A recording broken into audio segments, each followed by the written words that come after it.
సుమన్ టీవీలో మీ personal and business promotions కోసం కింది నెంబర్కి కాంటాక్ట్ చేయండి. Welcome to Suman TV. Vizianagaram జిల్లా శృంగారపుకోట నియోజకవర్గంలో 108 అంబులెన్స్లో పైలట్గా విధులు నిర్వహిస్తూ కూడా తనకంటూ ఒక ప్రత్యేక గుర్తింపును తెచ్చుకున్న ఒక అథ్లెటిక్ అంటే స్పోర్ట్స్ మ్యాన్ మీకైతే నేను పరిచయం చేయబోతున్నాను. పథకాల వీరుడు అని కూడా అంటారు. ఆయన ఎవరో కాదు, సూర్యనారాయణ మూర్తి గారు.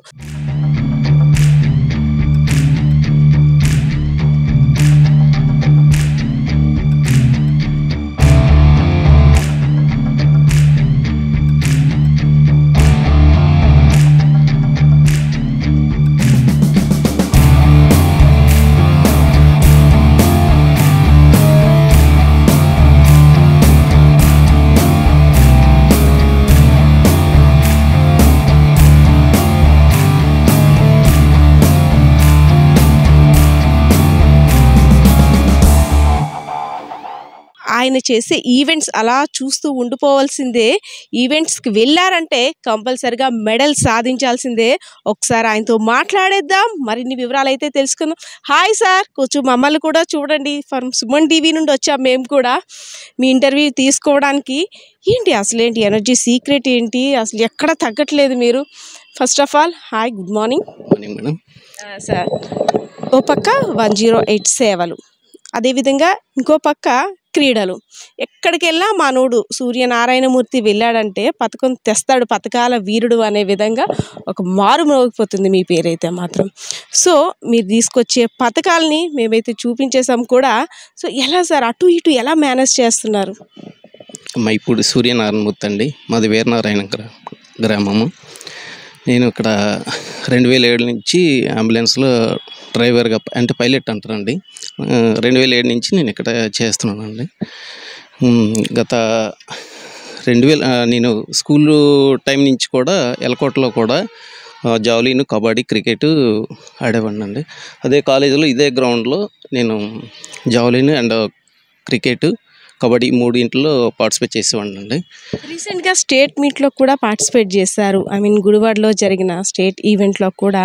సో అంటే ఇటువైపు అంటే ఎక్కడ టైం కూడా సరిపోదు. 108 అంబులెన్స్ డ్రైవర్ అంటే ఏ నిమిషం ఎటు పరిగెట్టాలో కూడా తెలియదు. ఒక్కోసారి క్లిష్ట పరిస్థితులు ఒక పేషెంట్ దగ్గరికి వెళ్ళిన తర్వాత రావడం కూడా ఏ టైం అవుతుందో కూడా. కానీ ఎలా ఈ టైమింగ్ ఆ టైమింగ్ ఎలా మేనేజ్ అవుతుంది మీకు?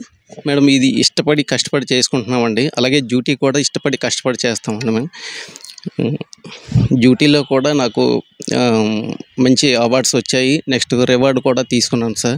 కలెక్టరేట్స్ కూడా తీసుకున్నాను. డిఎంఎండ్హెచ్ఓ గారి చేతి మీద తీసుకున్నాను. నెక్స్ట్ సంస్థ నుంచి జీవికి నుంచి అవనివ్వండి, అరవింద అవనివ్వండి, అన్ని సంస్థల నుంచి ఇప్పటికి జరిగిన సంస్థల తరపు నుంచి అన్ని సంస్థల నుంచి నేను అవార్డ్స్ అన్నీ తీసుకోవడం జరిగిందండి. అలాగే అసలు ఇంతకీ అంటే ఒక ఇన్స్పిరేషన్, మనం ఒకరిని చూసి చిన్నప్పుడు ఎవరినైనా చూడొచ్చు, లేదంటే నేను ఎందుకు చేయలేను అని ఒక కృషి పట్టుదల వస్తుంది. సో మీకంటే ఎవరు ఇన్స్పిరేషన్?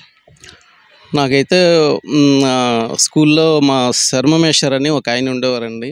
ఆయన చూసి ఇలాగ రే నువ్వు స్పోర్ట్స్లో బాగా రాణిస్తున్నావు, నువ్వు ఆడితే బాగుంటుంది అని చెప్పేసి నాకు ఒక ఎంకరేజ్ అనేది ఇచ్చేవారండి హై స్కూల్ సెక్షన్లో. తర్వాత కాలేజీకి వచ్చిన తర్వాత ఇక్కడ మా పీడీ గారు అప్పుడు గేదెల అప్పలనాయుడు గారు ఉండేవారండి ఇదే కాలేజీలో. ఆయన కూడా నాకు మంచి సపోర్ట్ ఇచ్చారు. అలాగని తర్వాత ఇందులోకి వచ్చిన తర్వాత బొడ్డేటి సత్యారావు గారు అని జావలిన్ త్రోవర్ అండి. ఆయన 70+ ఏజ్ గ్రూపు. నేను ఒకసారి డ్యూటీలో ఉన్నాను మేడం. ఉంటే ఆయన మార్నింగ్ వాక్ వేస్తున్నారు. మూర్తి నువ్వు కూడా వేస్తావు అంటే వేసానండి. స్టార్టింగే 30 మీటర్స్ వేసానండి. వేస్తే అప్పుడు ఆయన చెప్పారనమాట, నువ్వు దీంట్లో బాగా రాణిస్తావు, నువ్వు రా అని చెప్పేసి అంటే వెళ్ళానండి. వెళ్తే స్టాండింగే నేను 30 మీటర్స్ వేయడం జరిగిందనమాట. అమ్మ నువ్వు స్టాండింగ్ ఎంత 30 మీటర్స్ వేస్తున్నావు కదా, నువ్వు రన్ చేస్తే ఇంకెంత దూరం వెళ్తుంది అని చెప్పేసి మా సార్ అన్నారండి. బొడ్డేటి సత్యారావు గారండి, ఆయన ఎక్స్పైర్ అయిపోయారు. ఆయన ఇన్స్పిరేషన్ అండి నాకు ఎంత ఇది అయింది. ఆయన మంచి జావలిన్ త్రో 70+ ఏజ్లో ఆయన కూడా మంచి జావలిన్ త్రో అండి. ఆయన చూసి నేను కూడా ఇంకా ఇవ్వాలి ఇంకా అని చెప్పేసి నాకు మంచి ఎంకరేజ్మెంట్ ఇస్తే నేను అదే తీసుకున్నానండి. ఇంకెక్కడికి వెళ్ళా మెడల్ పట్టుకొని వస్తేనే నేను వెళ్తాను, లేత లేదు అని చెప్పేసి మా డిపార్ట్మెంట్ వాళ్ళకి కూడా నేను అదే చెప్పేవాడిని.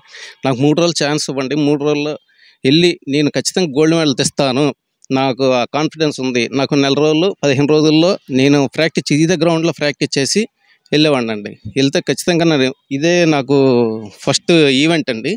ఇందులో వెళ్ళి గోల్డ్ కొట్టుకు రావాలి అని చెప్పేసి నాకు ఒక నమ్మకం అండి. అలాగే కొట్టుకొస్తాను అనమాట. సో ఓకే, ఇన్స్పిరేషన్ వరకు ఓకే. మనం ఎక్కడికైనా వెళ్ళాలంటే ఒక ప్రోత్సాహం యువతల డిపార్ట్మెంట్ తరపు నుండి కావచ్చు, కుటుంబ సభ్యుల తరపు నుండి కావచ్చు, సరే నువ్వు ఎక్కడికైనా వెళ్ళు, నువ్వు సాధించి తీసుకొస్తావని కొంతమంది ప్రోత్సాహం చేస్తారు. సో అందులో ఎవరంటే ఫస్ట్ ఎవరి పేరు చెప్తారు? మరి లోకల్లో ఉండే మన గౌరవనీయులైన ఎమ్మెల్సీ గారు ఇందుకూరు రఘురాజ్ గారు, అలాగే మాకు జిల్లా తరపు నుంచి అధ్యక్షుల వర్యులు కూడా ఆయన మాకు 2014 నుంచి నేనున్నాను, మీరు వెళ్ళండి, మాకు ఇది పైన టీ షర్ట్ అవనియండి, కింద ట్రాక్ అవనియండి, ఆయన ఎప్పుడు దేనికో కూడా వెనకాడుకుంటా వచ్చే వాళ్ళకి కూడా ఛార్జెస్ కూడా ఆయన టికెట్స్ రిజర్వేషన్లు అవనియండి, బస్ ఛార్జెస్ అవనియండి, ఎంట్రీ ఫీజెస్ ఉంటాయండి గ్రౌండ్ల తర్వాత అన్నీ ఆయన సార్ కూడా పెట్టుకునేవాళ్ళండి. పెట్టుకొని ప్రోత్సహించేవారు. మీరు వెళ్ళండి, పథకాలు తండి, నాకు పేరు తెచ్చండి అని చెప్పేసి సారు. సార్ మేము తెలుసుకునేది ఏంటంటే 108లో సేవలు అందిస్తున్న టైంలో ఒక గర్భిణికి డెలివరీ టైంలో మీరు చేసిన చికిత్స అంటే అందించిన సేవలు, సో దానికి నిజంగా చాలామంది ప్రశంసించారు అధికారులు కూడా. సో దాని గురించి కొంత మాకు క్లుప్తంగా. నేను 2007 నుంచి చేస్తున్నాను సార్. 2007 నుంచి కూడా నాకు మంచి ఎందుకంటే ఏజెన్సీలోకి వెళ్తాము, అనంతగిరి వెళ్తాము, లోకల్ బండి వెళ్ళలేని పరిస్థితుల్లో ఉంటాయి.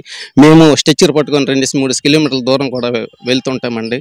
ఆ టైంలో కూడా పాపం అంటే ట్రైబల్స్ వాళ్ళు ఆ రూట్లు కరెక్ట్గా లేక అప్పట్లో 2007లో అవనియండి, 2014 వరకు అలాగే డోలీ కట్టుకొని తీసుకొచ్చేవారు. అలాంటప్పుడు కూడా మేము స్కూప్ స్ట్రెచ్చర్ అవనియండి, కొలస్ఫుల్ స్ట్రెచ్చర్ అవనియండి, 3 కిలోమీటర్లు 2 కిలోమీటర్లు నడుచుకుంటూ వెళ్ళి మా టెక్నీషియన్ అవనియండి, నేను అవనియండి, నడుచుకుంటూ రాళ్ళు రప్పలు అనక అవి ఉన్నా కానీ మేము ఏరు దాటుకొని కూడా ఇంతవరకు వెళ్ళి తీసుకొచ్చే రోజులు కూడా ఉన్నాయండి. మాకు దాని మీద మాకు కలెక్టరేట్ అవనియండి అన్ని అవార్డ్స్ కూడా ఇచ్చారు సార్. సో సార్ అంటే జీవితంలో ఒక కృషి పట్టుదలతో ఒకటి తపన ఉంటుంది, సాధించాలి, ఇంతవరకు నేను గోల్ రీచ్ అవ్వాలి అనేసి. సో ఆల్రెడీ అంటే నాకు తెలిసి మీరు అనుకున్న బాటలో విజయాల్ని సాధిస్తున్నారు. సో ఇంకా గోల్ ఇంకా సాధించాలి, ఇంకా నేను పలానా దానికి రీచ్ అవ్వాలి అంటూ ఏమైనా గోల్ ఉందా? ఇంకా ఉంది మేడం, కానీ స్టేట్ అయిన తర్వాత నేషనల్ అయిన తర్వాత ఇంటర్నేషనల్ కూడా అవకాశాలు ఉన్నాయి. కానీ నేషనల్తో సరిపెట్టుకుంటాను. స్టేట్ నాకు మా డిపార్ట్మెంట్ వాళ్ళు 2 days లీవ్ ఇస్తారు, అలాగే నేషనల్కి ఒక 5 days లీవ్ ఇస్తారు సార్. వెళ్ళిన తర్వాత నేషనల్ వరకు అయిపోయిన తర్వాత ఆపిస్తాను అనమాట. ఎందుకంటే ఇంకా డ్యూటీస్ అని అవి అని 12 గంటల డ్యూటీస్, అందువల్ల నాకు దొరికిన టైంలో నేను ఇది చూసుకొని ఆ మీట్లకి నేషనల్ అవనివ్వండి, స్టేట్ అవనివ్వండి చూసుకొని అన్ని మెడల్స్ కొట్టుకొని నాకు కాన్ఫిడెంట్ ఉంటేనే మెడల్కి తేగల అనే ఉద్దేశం ఉంటేనే నేను బయలుదేరుతాను మేడం. నేషనల్ కావని స్టేట్ కావనివ్వండి. స్టేట్లో ఎలాగా నాకు 10 days ప్రాక్టీస్ చేస్తాను, నేషనల్కి అయితే మినిమం 1 month చేస్తాను మేడం. చేసిన తర్వాత ఖచ్చితంగా నాకు ఈ జావలిన్ త్రోలో నాకు గోల్డ్ మెడల్ రావాలి అనే కాన్సెప్ట్తోనే వెళ్తాను. నేను అలాగే కొట్టుకొని వస్తాను మేడం. ఇప్పటికీ కూడా నాకు ఇప్పటి వరకు నాకు హెల్త్ ఇష్యూ కానీ ఏమీ లేదండి. అలాంటి కోవిడ్ టైంలో కూడా అందరికీ నేను సేవ చేసి మా టెక్నీషియన్ అవనివ్వండి కష్టపడి చేస్తాను మేడం డ్యూటీ. అందువల్ల నాకు అవార్డ్స్ అవనివ్వండి, రివార్డ్స్ అవనివ్వండి, కలెక్టరేట్స్ అవనివ్వండి అన్నీ ఓవరాల్గా అందుకున్నాను మేడం. అది నాకు చాలా హ్యాపీగా ఫీల్ అవుతుంది. Best, all the best. మీరు అనుకున్న విజయం సాధించాలి. ఎస్, సూర్యనారాయణ మూర్తి గారు చెప్తుంది నిజంగా ఇష్టపడి చేస్తే ఏది కష్టం అనేది ఉండదు. సో నేనంటూ సేవలు అందించడమే కాదు, ప్రతి ఒక్కరికి నేను ఒక స్ఫూర్తిదాయకంగా ఉండాలి. అటు సేవలు, అదేవిధంగా ఇటు నాకు నచ్చిన క్రీడల్లో కూడా రాణించి నాకంటూ ఒక ప్రత్యేక స్థానాన్ని ఏర్పరచుకోవాలని ఉండే ఆలోచనని మనం అందరం కూడా ప్రశంసిద్దాం. కెమెరా పర్సన్ శ్రీనివాస్తో పద్మ, సుమన్ టీవీ, విజయనగరం.